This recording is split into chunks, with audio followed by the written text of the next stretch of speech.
Hi friends, welcome to our channel. ఇప్పుడు మనం బెండకాయ ఫ్రై ఎలా చేయాలో చూసుకుందామండి. ముందుగా బెండకాయను తీసుకుని వాటర్లో కడిగి ఇలా ముక్కలు లెక్క కట్ చేసుకోవాలి.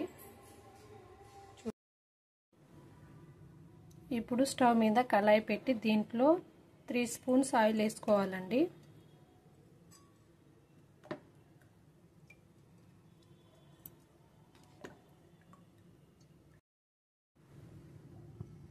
ఇప్పుడు దీంట్లో బెండకాయ ముక్కలు వేసుకోవాలండి.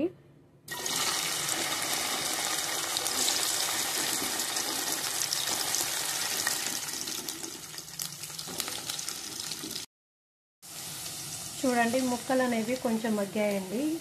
ఇంకొంచెం మగ్గనివ్వాలి.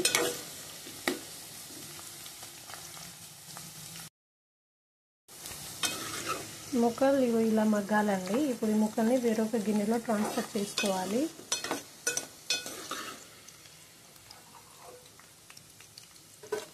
ఇలా మొత్తం ఈ ముక్కల్ని వేరొక గిన్నె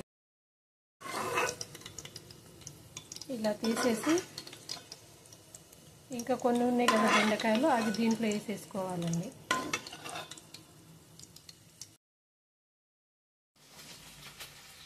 మనకు బెండకాయ ముక్కలు అనేవి ఇలా మగ్గాలండి. చూడండి, ఇలా మగ్గాలి.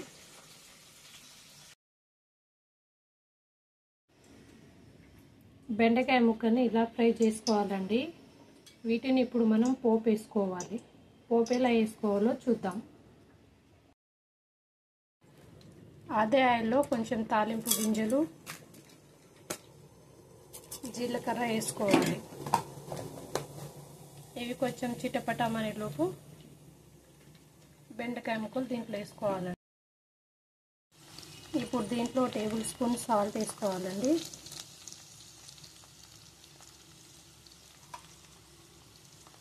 చిటికెడు పసుపు కలిపేసి, ధనియాల పొడి 1/2 టేబుల్ స్పూను, కారం 2 టేబుల్ స్పూను. దీంట్లో పల్లీలు కూడా వేసుకోవచ్చండి. అలాగే దీంట్లో ముందుగానే రుబ్బేసుకున్న కచ్చబచ్చ రుబ్బేసుకున్నానండి వెల్లుల్లి వేసుకోవాలి. వెల్లుల్లి వేయడం వల్ల మనకు బెండకాయ ఫ్రై ఫ్లేవర్ అనేది మంచిగా ఉంటుంది.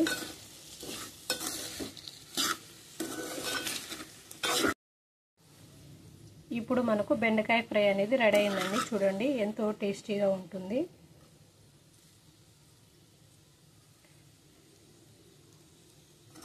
ఎంతో టేస్టీగా ఉండే బెండకాయ ఫ్రై అండి. ఇప్పుడు మనకు బెండకాయ ఫ్రై అనేది రెడీ అయిందండి. చూడండి.